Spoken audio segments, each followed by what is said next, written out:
past the clouds, over the dark night. She reached up to the sky of stars and caught the red-hot light of the North Star.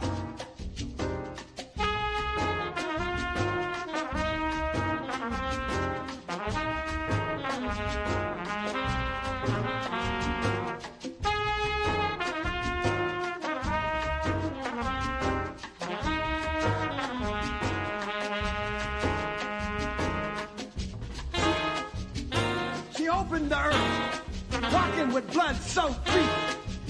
She challenged the whip, the gun, the knife. She challenged the fire, pulled from the bodies of slaves, made into laws, prisons, and courts.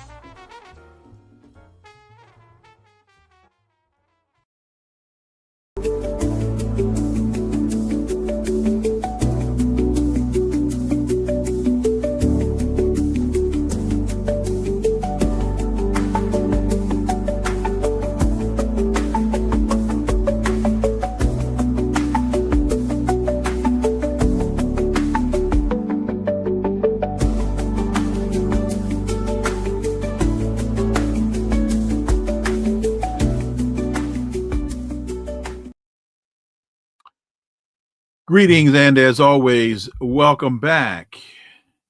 Well, the headline reads that Rubio says diplomatic solution for Gaza may not be possible.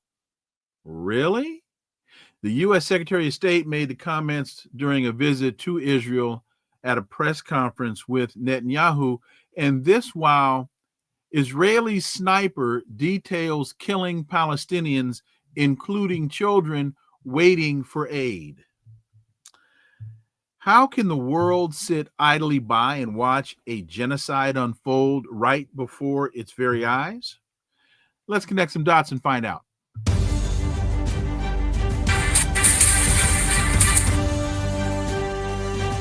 Connecting the Dots with Dr. Wilmer Leon, where the analysis of politics, culture, and history converge. Folks, as always, welcome to the Connecting the Dots podcast with Dr. Wilmer Leon, and I am Wilmer Leon. With each show, my guests and I provide insight and analysis into current events and the broader historic context in which most of these events take place. One quick headline before we get to my guest. U.S. workers fired over Charlie Kirk social media posts. United Airlines, NASDAQ, The Washington Post, and others dismiss employees in aftermath of conservative flamethrowers' murder.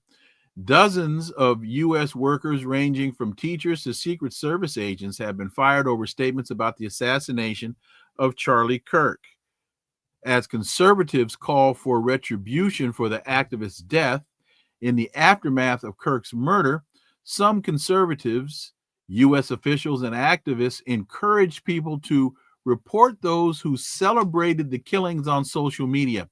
When you see someone celebrating Charlie's murder, call them out, said J.D. Vance while hosting Kirk's podcast on Monday. He said, and hell, call their employer. Two things quickly.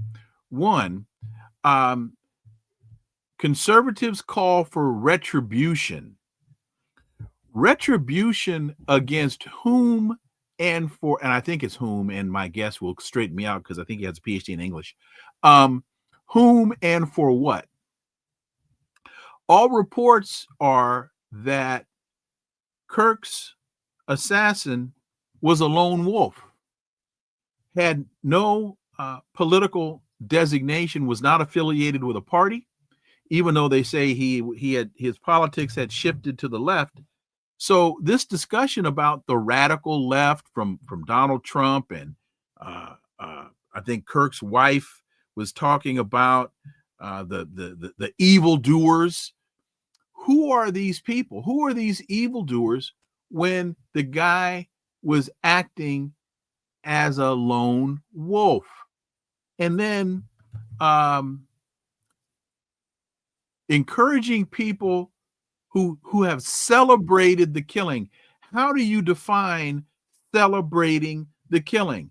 I wrote, and my guest has written fairly lengthy pieces on this issue, neither of which are celebrating the killing, but are definitely challenging the narrative, the lack of context, and the framework around which this issue is being discussed. Just wanted to make those couple points. On today's episode, the issue before us is an independent United Nations inquiry has concluded for the first time that Israel has committed genocide against Palestinians in Gaza, and that the country's top leaders have incited genocide in what is described as the most authoritative UN finding to date. Just two quick points there. One is duh, and the other one is, and what has taken you so long to get to this point? My guest is the polemicist. His work is at Substack. He is an independent journalist. Dr. Jim Kavanagh, as always, sir, welcome back. As always, thank you for having me, Wilmer. It's always a pleasure to talk with you. Hadn't initially planned to discuss this, but I did notice your piece, Charlie's Devils, and I wrote a piece, Charlie Kirk's Racist, Xenophobic Rhetoric is Not Protected Speech. So if you want to take a minute or two, I'll ask you, lay out your argument in the piece that you have at Substack. Well, the argument is, first of all, I got to say, wasn't aware of Charlie Kirk before this. And I think a lot of people in the United States weren't aware of Charlie Kirk before this. And it was amazing to me how quickly and thoroughly this whole campaign of canonization of Charlie Kirk began. And it really is a campaign that's demanding that you participate in the canonization of Charlie Kirk. You can't have any doubts. You can't have any nuance about it whatsoever. And it's kind of crazy. So from my personal point of view, I don't really want to talk about Charlie Kirk because I didn't care about him beforehand, and I don't care about him now. Maybe I should have, because he had an influence I wasn't quite aware of. But my general point is, this whole thing really isn't about Charlie Kirk. Charlie Kirk is an excuse to inaugurate a system of repression against the left and against anti-Zionists, particularly. That's been in the, you can see that this huge media-wide campaign of sanctifying Charlie Kirk was prepared and ready to go for somebody. They were looking for an excuse to get this going, and there's the general target, which they're speaking up very clearly, which is the left, by which they mean I don't know what. Right. Because the left, as we take it, is not really very strong, powerful in this country. What they mean is the Democratic left or the LGBTQ left or whatever. That's a whole other issue. But they're after the left in general because they were afraid that down the road they're afraid of a populist revolt that takes on leftist tinges and that is led or influenced by the left and becomes anti-capitalist. But what they're immediately afraid of, that anti-capitalist populist revolt, is not something they're worried about urgently or immediately. But what they are urgently and immediately afraid of is the turning away of the American population and of the young Republican population turning away from support of Israel. And that's what was going on with Charlie Kirk, who was a Zionist and a staunch Zionist, but who was beginning to question and was apparently under a lot of pressure and was feeling the pressure and was allowing anti-Zionist voices from the right, Tucker Carlson, Dave Smith, etc., into his Turning Point USA events. And this is the demographic that the Israelis and the Zionists are definitely afraid of. They are turning against Israel. Only 25% or 20-some% of young Republicans under 35 support Israel. And this is something they can't have. So they want to use Charlie Kirk's death to get to create him as an angel. Literally, if you see my article, I have this video in there of Charlie Kirk literally as an angel as what I call the co-joined Zionist twin of Jesus, to stop the hemorrhaging of support on the right from away from Israel. So that, I think, we have to see what's happening here. It's kind of silly at this point to argue about Charlie. From my point of view, I'm not interested in arguing about Charlie Kirk. He's dead. Correct. What you're arguing about now is the ghost of Charlie Kirk that's being used and what it's being used for. And that's being used to foment a campaign of repression, which is cancel culture repression backed by the state, much more powerful, right? And at least in the way it's being presented and inaugurated right now than what we talked about, the silliness of the quote unquote left wing cancel culture 4 or 5 years ago. But this is now an accelerated version of that is urgently being targeted against anti-Zionists, and in the long run being targeted against the left in general, whatever that means. So that's what we have to think about. I see this, we have to see that Charlie Kirk, nobody believed that Charlie Kirk was a national martyr on the order of JFK and MLK. I just saw a meme today with Charlie Kirk, JFK, and MLK. Nobody believed Charlie Kirk was that important. Even people like Charlie Kirk didn't think, oh, this guy should be, should lay in state, etc. Really, the people who are pushing this, the political people who are pushing this now are people who don't care any more about Charlie Kirk than I do. They care about getting the job done of shutting down the anti-Zionist and leftist movements in this country. And so, did you read my piece? Yes, I did. Okay. So my approach to this is one, there are two elements of this. One is the human element and the other is the political element. And on the human element side, you can't condone murder. Period, full stop, end of sentence. On the political side of this, you can't sanctify a speaker or deify a speaker without analyzing the content of their speech. To me, if you try to do that, you're intellectually dishonest. You're a hypocrite. As I've listened to so much of this ad nauseum so-called analysis of Charlie Kirk through mainstream networks, I don't hear anybody talking about the content of the speech. They just want to say he was assassinated for exercising his First Amendment right. But not all speech is protected speech. So I think there should be some deeper analysis to this. And this is not I am looking at cause and effect. What is Newton's third law of motion? For every action, there is equal and opposite reaction. Yeah. That's physics. That's physics. He was an incredibly intolerant individual, and I'll use that to be kind. He ran up against someone even more intolerant than he was. And when you create this kind of environment, when you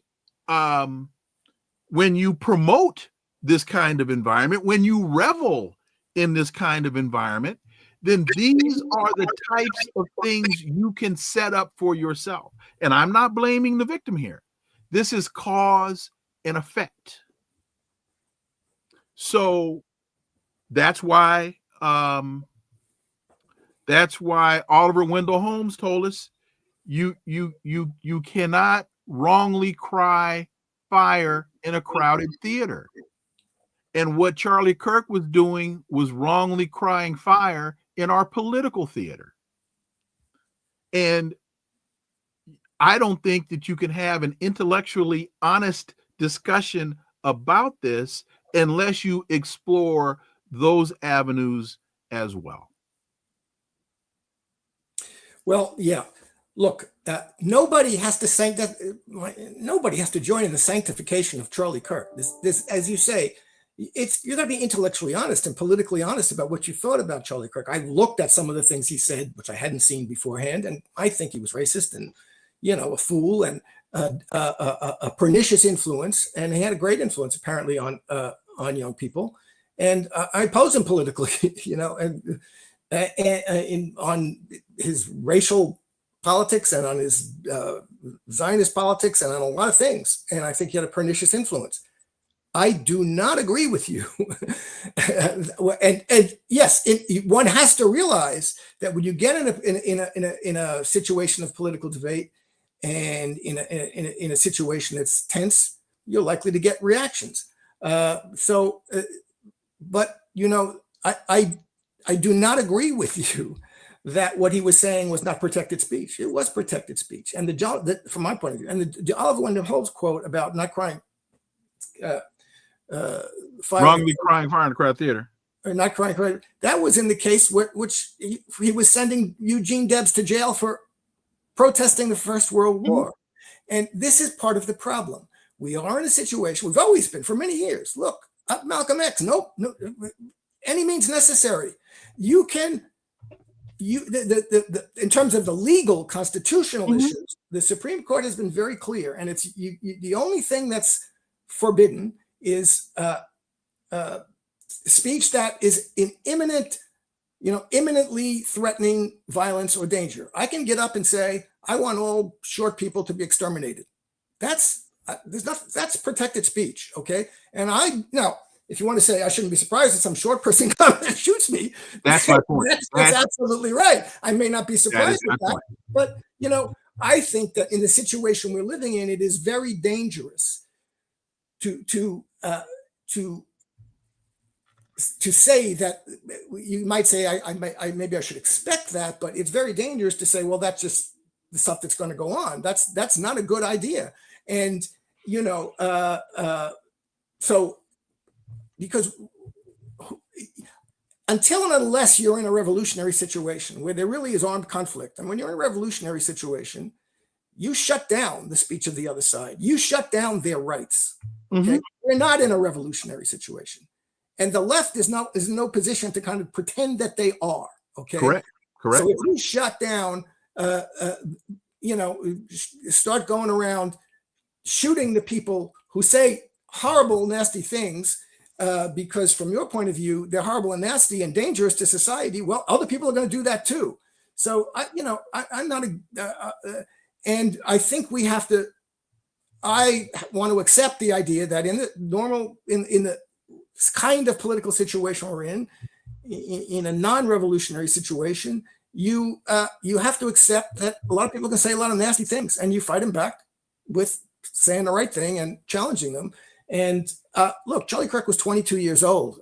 He was 32. He was thinking things through in a way that was not acceptable to the people who supported him. The reason he got influential is because he had a lot of money behind him from the time he was 18.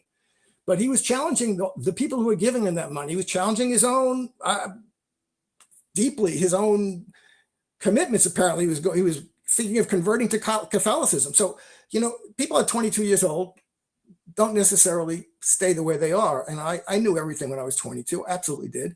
And I learned some things that were very different when I was 32 and 42 and 52, et cetera. So, I don't think,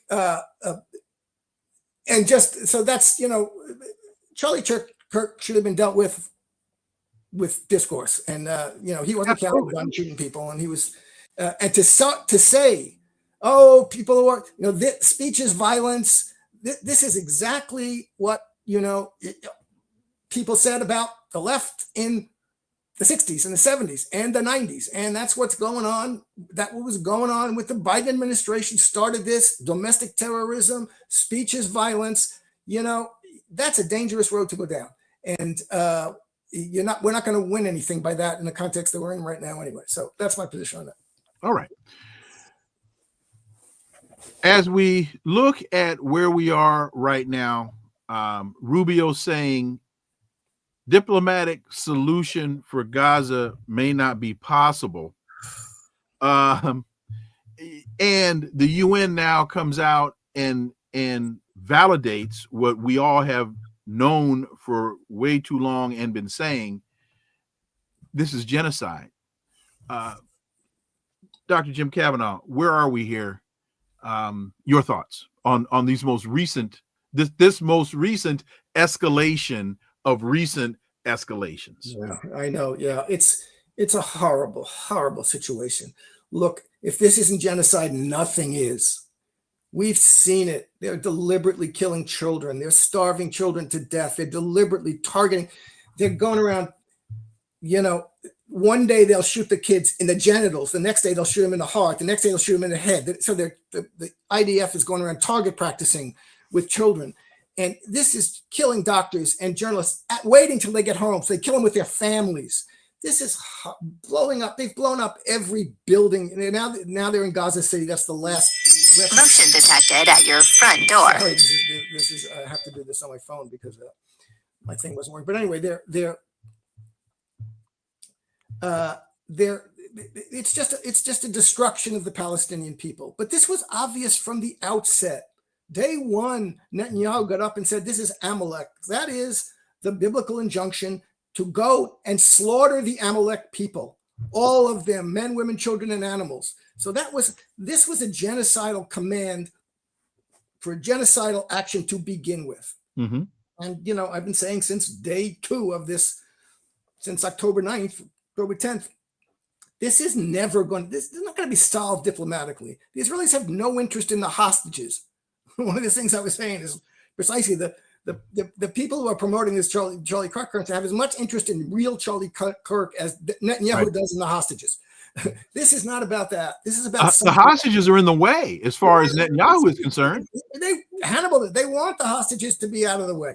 They prefer. They would kill the hostages.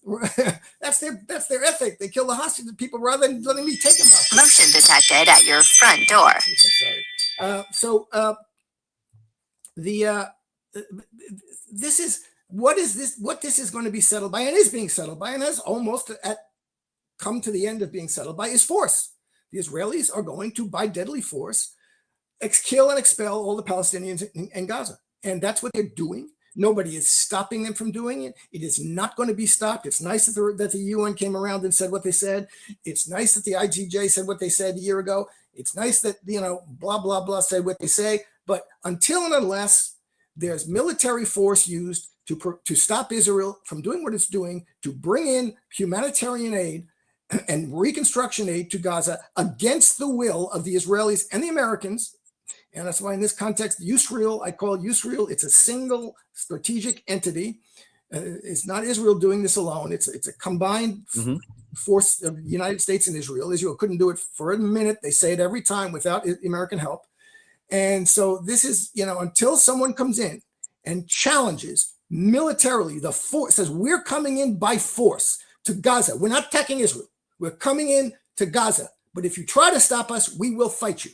And until and unless you do that, the Gazans are going to be killed and expelled. And I don't see it stopping. And the horror for me, and this is the problem for the world, not a single country in the world, and there's no group of countries, all these countries that are actually creating another multipolar world in East Asia and Asia, etc., they're still allowing the United States to set the terms in the Middle East. Okay, we're going to create this other world here. We're not going to let you set the terms for us in Asia or Europe or whatever, but we will let you set the terms in the Middle East because we know that you and the Israelis have nuclear weapons, and we don't really want to risk ourselves getting into that fight because it doesn't really mean that much to us. The Palestinian people don't really mean.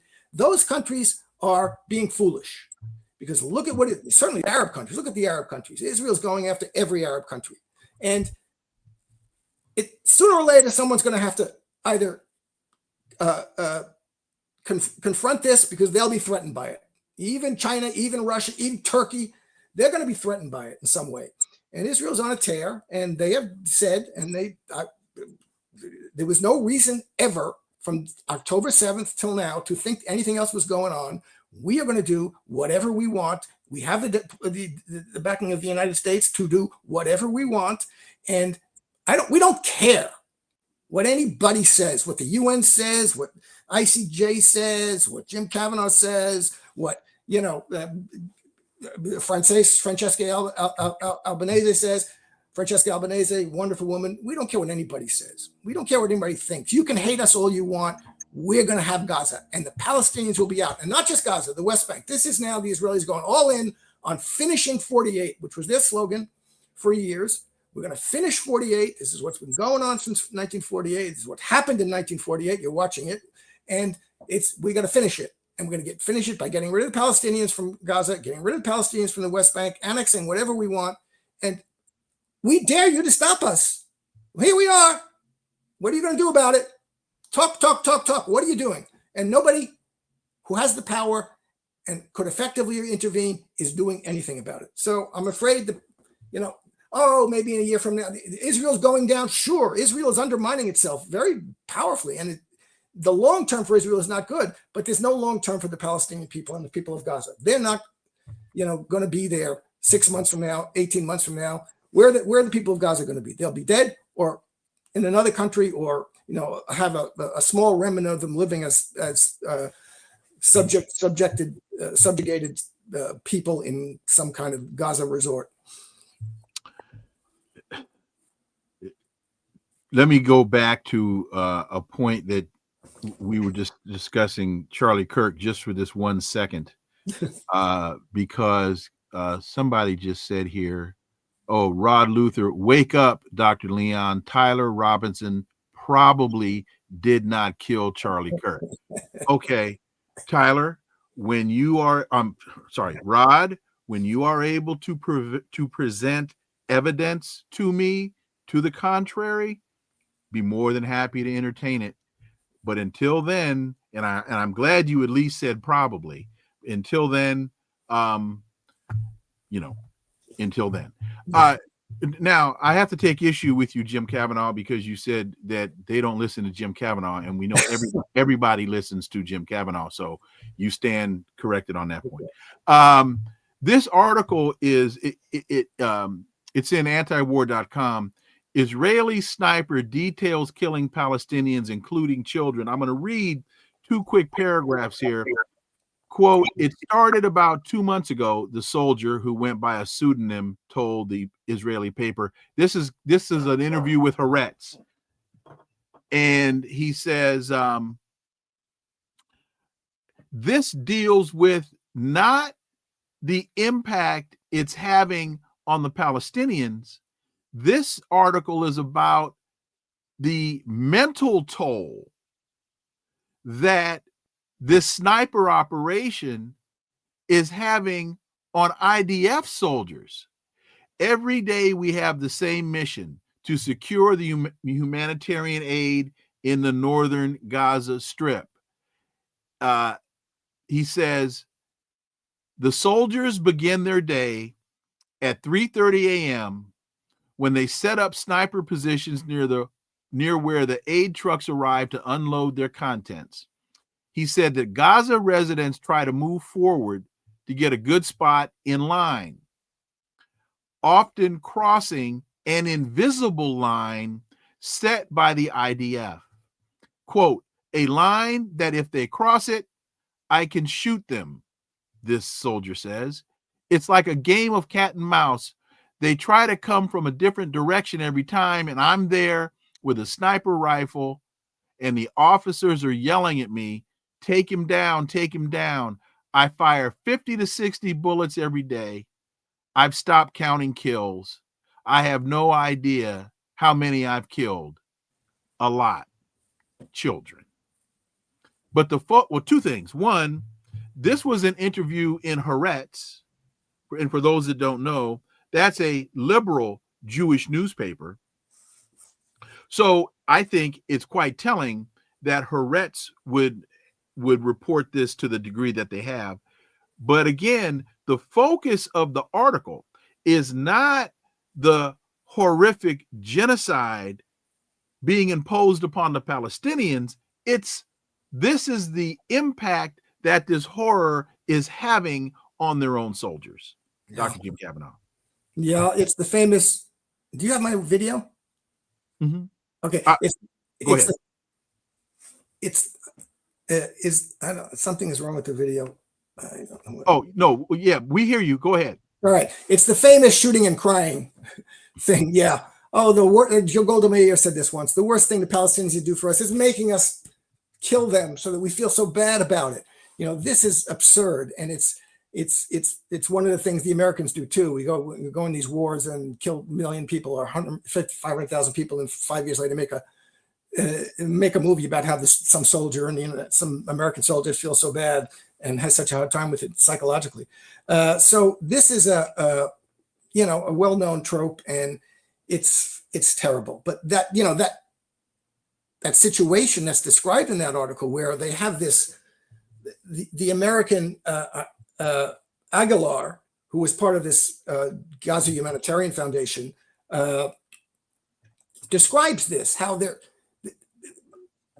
people kind of come in en masse to get this food, and they're going through this winding maze, and if they step out to the wrong spot, they're going to get killed, but nobody tells them that. And the guy said to them, "These ones, why don't you just put a sign up, go this way rather than that way?" And no, that takes too much, that costs too much money. We'd rather they're using live gunfire to kind of control the movement of the crowd. That's crowd control. Yeah, it's absolutely horrifying and monstrous, and nobody can think this is something reasonable. I mean, this is just murder.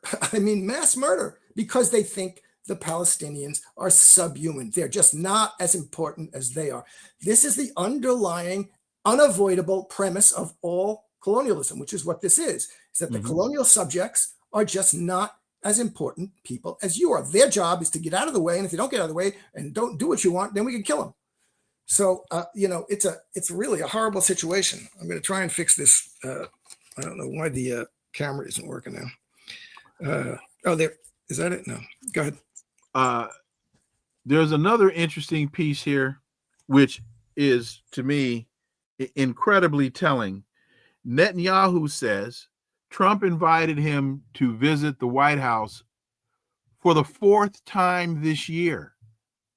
He said yesterday that Trump has invited him to visit the White House, which would mark the Israeli leader's 4th visit to Washington this year, as the administration continues to strongly back the genocidal war in Gaza.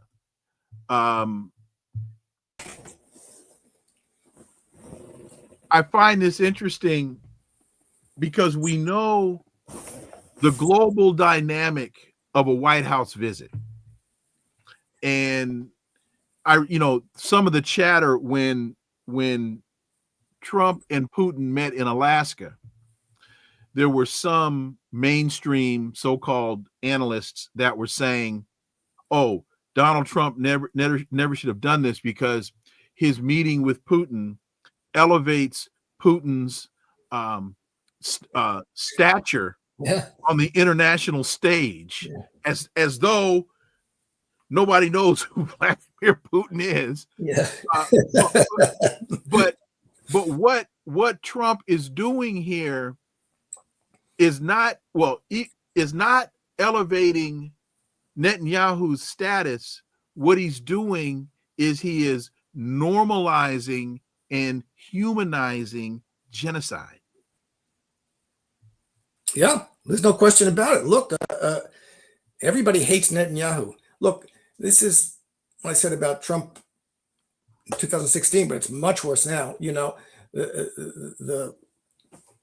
whether it's positive or not, one of the Trump effects is that it's lipstick's off the pig. He's not making any pretense. The United States is not making any pretense of being an honest broker between the Palestinians and the Israelis now. Rubio goes, they all go to Israel, and they all kiss the wall, and they all participate in these religious ceremonies.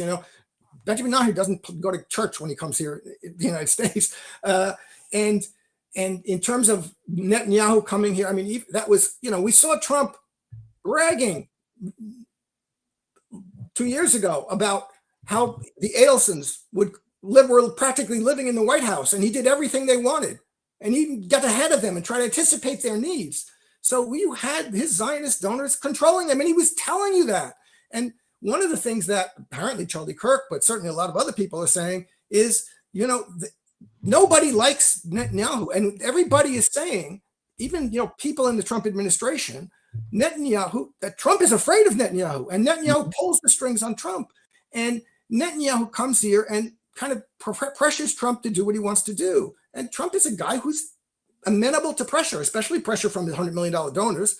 And, he doesn't really know very much. God, watching Trump talk, it's like, now you see, we're in the mental incompetence problem again. But so Trump gets pushed around, and Netanyahu 4 times. I mean, he's been to the White House more than, more than Donald Trump. More than, I've seen my son in the past year. So it's crazy. But you're watching this, and this is what people are getting fed up with.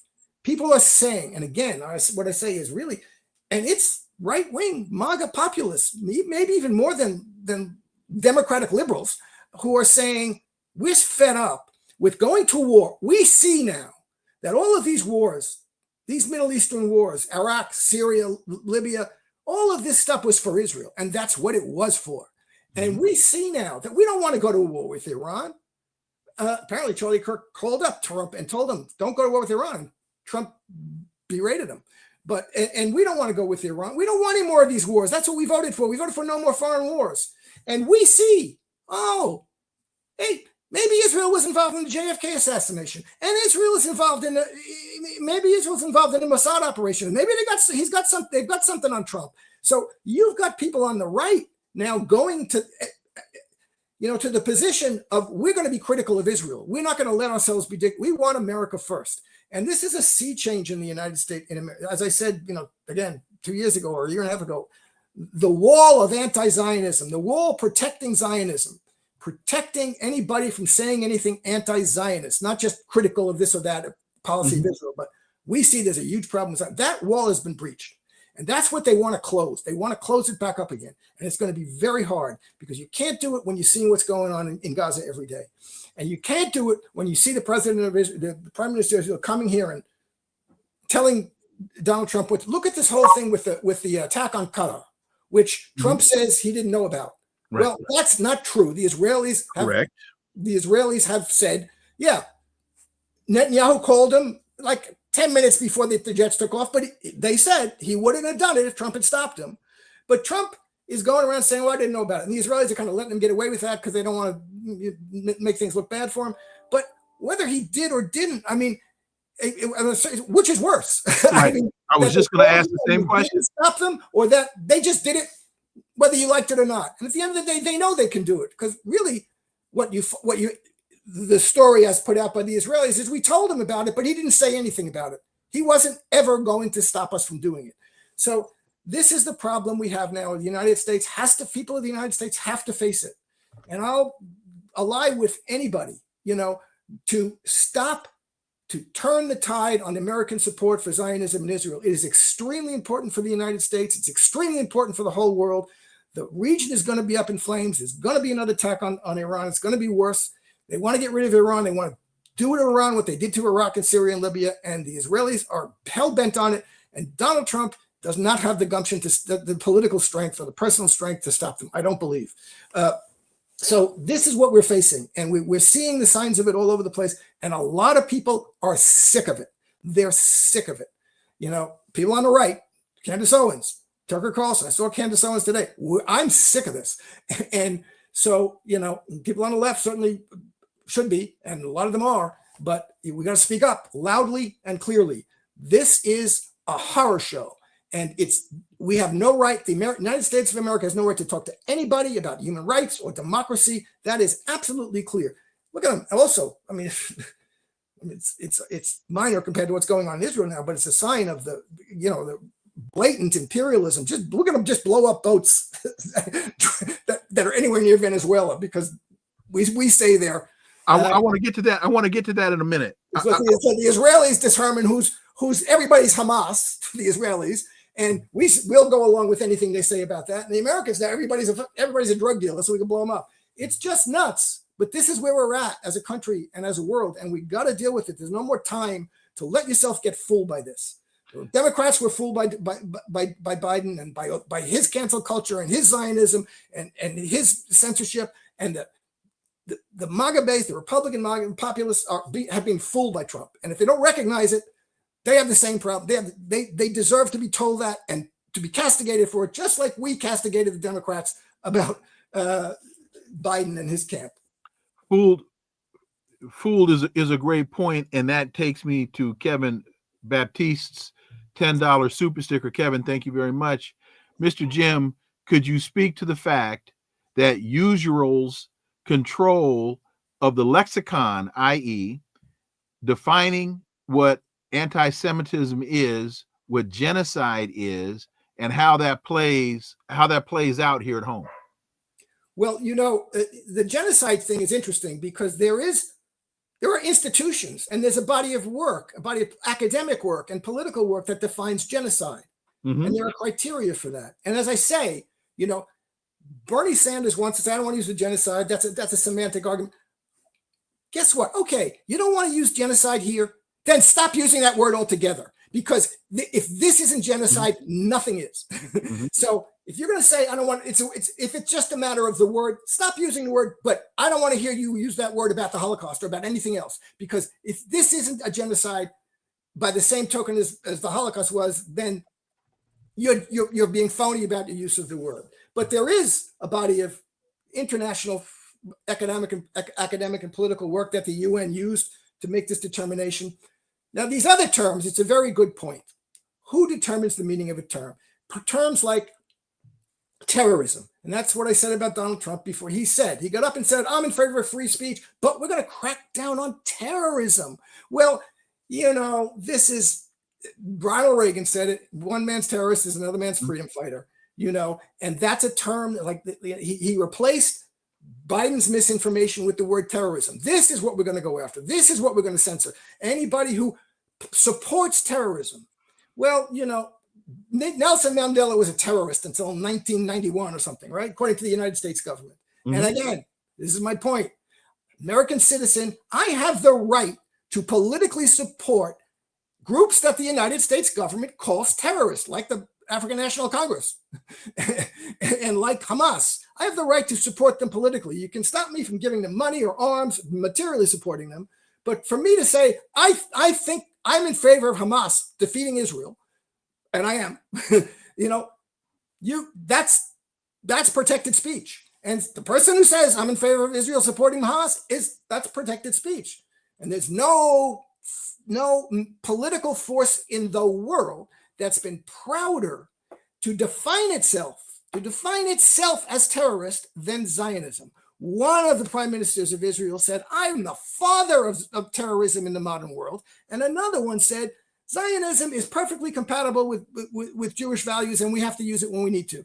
And that's Menachem Begin and Yitzhak Shamir. They were Zionist terrorists who killed innocent people and killed politicians, Count Bernadotte, who had saved Jews during the Holocaust, but he came to be an honest broker, negotiator in Palestine, and they killed him for that. So terrorism is a malleable word that's used to say, the people and political forces in the world that we disfavor, that we, the Americans and the Israelis, disfavor.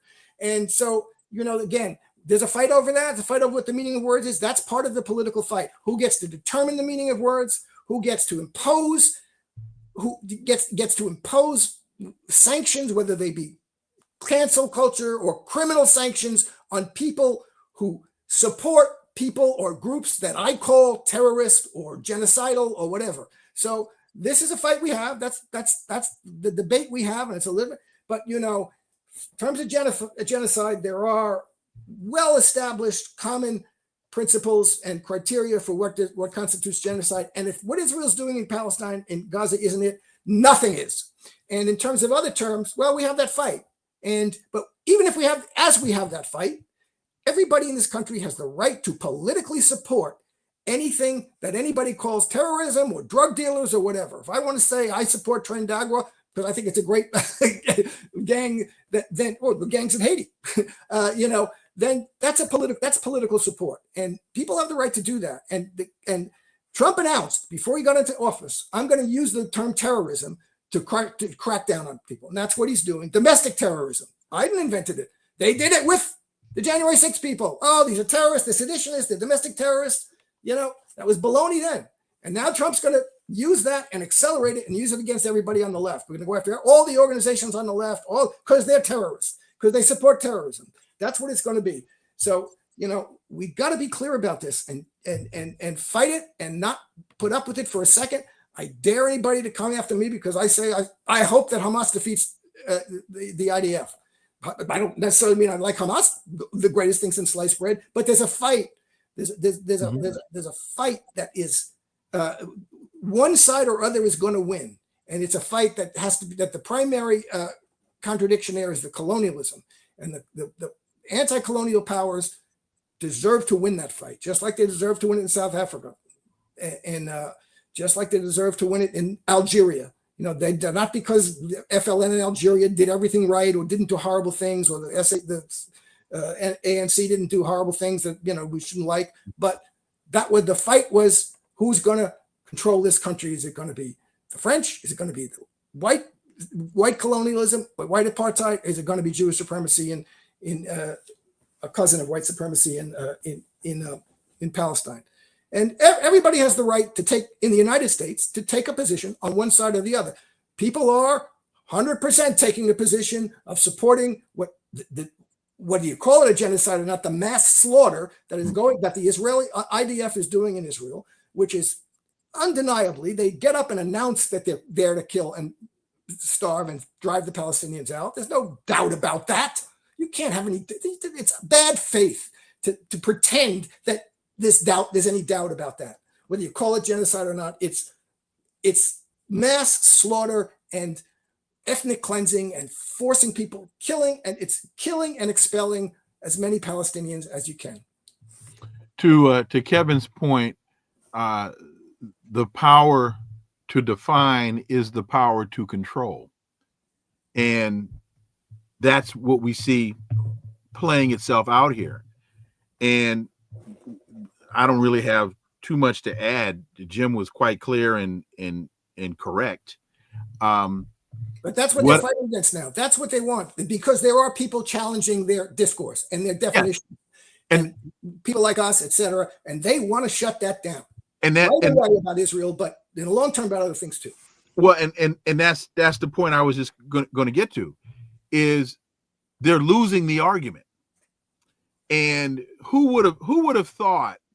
I'll say, even 5 years ago, when we were looking at the BDS campaign, boycott, divest, and sanction campaign, who would have thought 5 years ago, when that seemed to be on the wane, that we would now that somebody could call you anti-Semitic and you would say, "Shut up."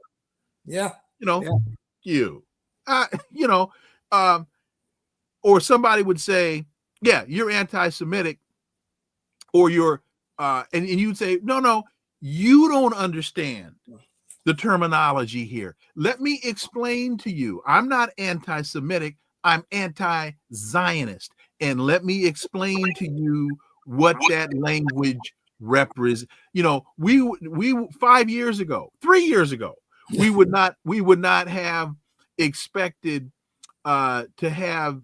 And who would have thought, when you look at the protests that took place, for example, at Columbia, that there would be so many Jewish students that were standing on the side of the Palestinians?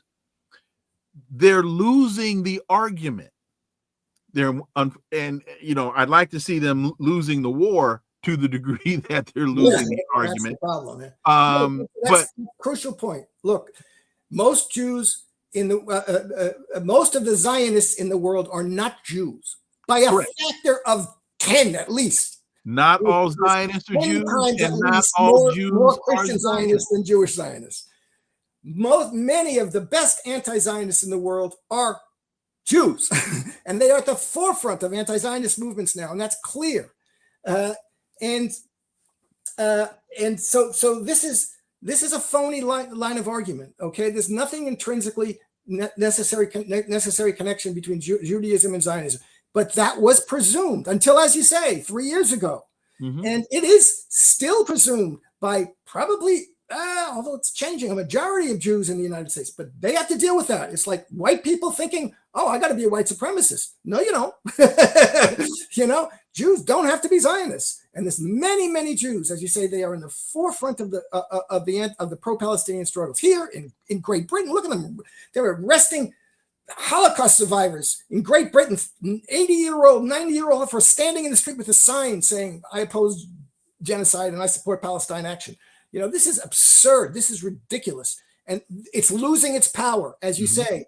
The charge, anti-Semite, blood libel, Holocaust. No. Forget it. That worked. That used to work. We're not playing that game anymore. You know, we're not buying it. And it's very dangerous because there is a danger that real anti-Semitism will ride in on the back of this. And, you know, but this is like, you know, if you're a white person and you don't want you don't want non-white people to hate you, then you say, I'm against apartheid. I hope the ANC wins that battle, whatever means necessary. And you got to be clear about that. So that's the issue now. And we're all in it. And it has become, as you say, you know, over the past couple of years, suddenly people see things more clearly. And among the young American Jews, that's what they're terrified of. The Zionists are terrified. They lose young American Jews. They lose the American support. It's over. And they are losing that, although not on the political level yet. And I don't know when it's going to happen, but they're certainly losing it on the popular level, even among the Jewish population. Final point, and just wanted to get your take on this. I've been asking guests this question now that I'm reading stories. We're getting closer to a war with Venezuela.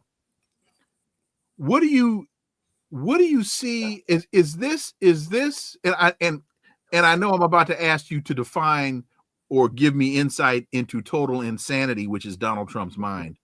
But you're smart enough to do it. Is this just another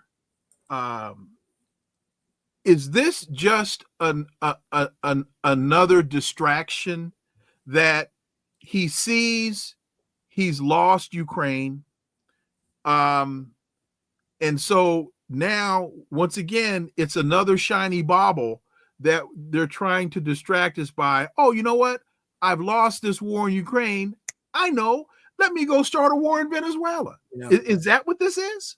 It may very well be. Look, it may be a head fake. It may be. I don't know what the heck it is. I wrote about it when there was in 2018-19 when they had the whole Juan Guaido thing, which they're still trying to pull off. You know, and I thought there'd be a war then. And one of the things I said was Venezuela is kind of the Goldilocks target. You know, Venezuela is not a small country, not an unimportant country. It's got the largest oil reserves in the world, so it's important enough to take to fight over. And at the same time, it's small enough. Venezuela isn't going to stop the United States from coming in and forcing a coup. Let's put it that way. They're not going to defeat the United States militarily, although they will be able to. That may be a little different now. They will be able to set up a guerrilla camp. The Americans will be like they were in Iraq. Let's put it that way. It'll be an ugly fight. Yeah, it'll be an ugly fight. But you know, so it's one of these things. But they like this. It's like Grenada and Panama. We got to pick this little easy picking fruit before we go to the big fight against Iraq. So on the one hand, this is the amuse-bouche. This is the Goldilocks target before we get in that big fight against Iran. So we got to have a victory that we can make it look like, look how easy it is for us to win. It's not going to be that easy this time in Venezuela. No, because Maduro has an armed militia, and this is the type of urban/guerrilla warfare the United States does not do well at all. And the other element of this is the motivation. Those folks in Venezuela are committed to the Chavista revolution, and they're gonna fight you till the last dog dies. And So we can send missiles into Venezuela all day. But at some point, as Minister Farrakhan said about Iraq, at some point, you can't win this with your technology. Yep. You're going to have to bring your soldiers in here. And when you do, they're going to deal with you. Yep. So it was very important that he armed the people and set up the militias. And that's that has created a different situation than 2018-19. And the Americans are going to be killed. American soldiers start getting killed, then the game changes, because they think they can do something that'll be kind of cost-free in terms of American lives. But as you say, the other element of this is, okay, we're not going to defeat Russia in Iran. Okay, Vlad, Iran's your backyard. We're not going to challenge you. But look, this is our backyard. We can still do something in our backyard. And watch us, prove how powerful. Watch me prove how strong I am here. And our backyard is bigger than your backyard. This is that kind of thing may very well be going on in Trump's head. I'm going to prove that, even though we got to watch Russia defeat Ukraine, we'll have a win for ourselves. It'll show us how powerful we are and reinstitute the Monroe Doctrine, et cetera, et cetera. So that very well could be and it certainly is being used by the people who want war with Iran to promote it in Trump's brain. Dr. Jim Kavanagh, as always. Hey, folks, it's a great piece. The piece in Substack before the Charlie's Devils piece. Didn't you have a piece on I know what it was. It was the piece from Press TV on what was happening in Gaza. Great work as always, Dr. Jim Kavanagh. Thank you, appreciate it. Thank you. Please visit my Substack. All right. Hey, folks. Well, I want to thank you all so much for joining the discussion. Share the show. And again, really are in need of contributions here, particularly through Patreon. And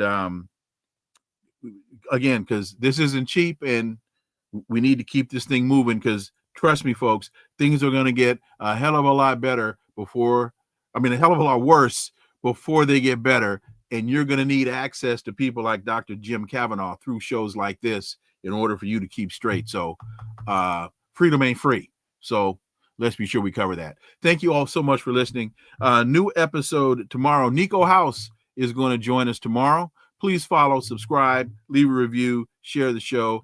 This is where the analysis of politics, culture, and history converge, and talk without analysis is just chatter.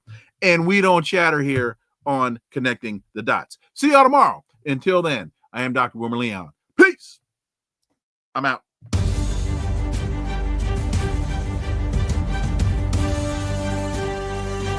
Connecting the Dots with Dr. Wilmer Leon, where the analysis of politics, culture, and history converge.